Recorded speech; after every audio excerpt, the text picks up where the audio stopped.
When I see a bus such as this one, simply here on site, allowing people to give blood, it reminds me that that's being done so in case of emergency, there's a supply of blood to save people when the storm comes. Not if, but when the storm, when tragedy comes, when disaster strikes. Sometimes that's at the hands of evil and wicked men. I was thinking of dear brother Ravenhill long ago, as he was speaking of the prophets as God's emergency men. That when emergencies came in a nation, amongst his people, and judgment was looming, much like we see the potential of a storm brewing and fire from heaven falling, and the chastening hand of God falling upon sometimes a very disobedient and wicked nation, kings, kingdoms.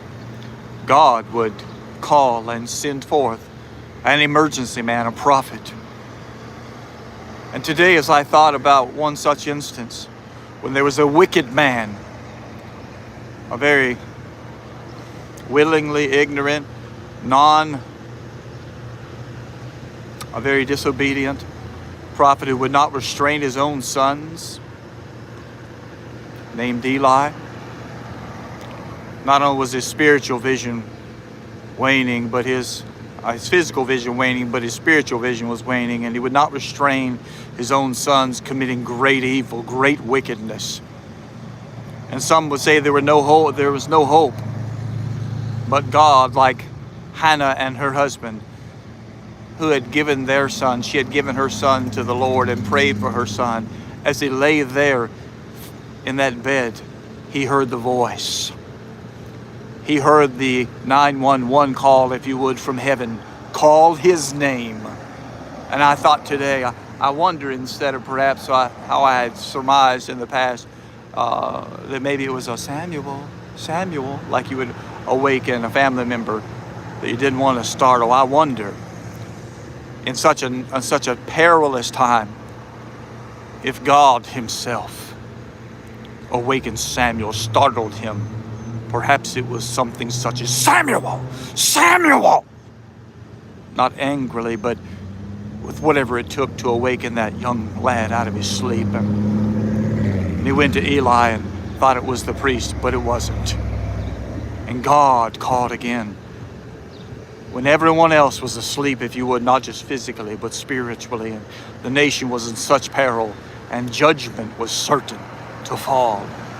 The ark, not long from them, would depart, would be surrendered to the Philistines, and Eli would fall over dead when he heard that is the case, and his own sons would die, who were so foolish, thinking that the ark would save them, versus the very God they had long since rejected for the sensual things of the flesh. God, not in desperation, but intentionally, had already singled out a man, an emergency man, a young man, a youth. I wonder, young person, is that you? Is God calling you in these emergency times?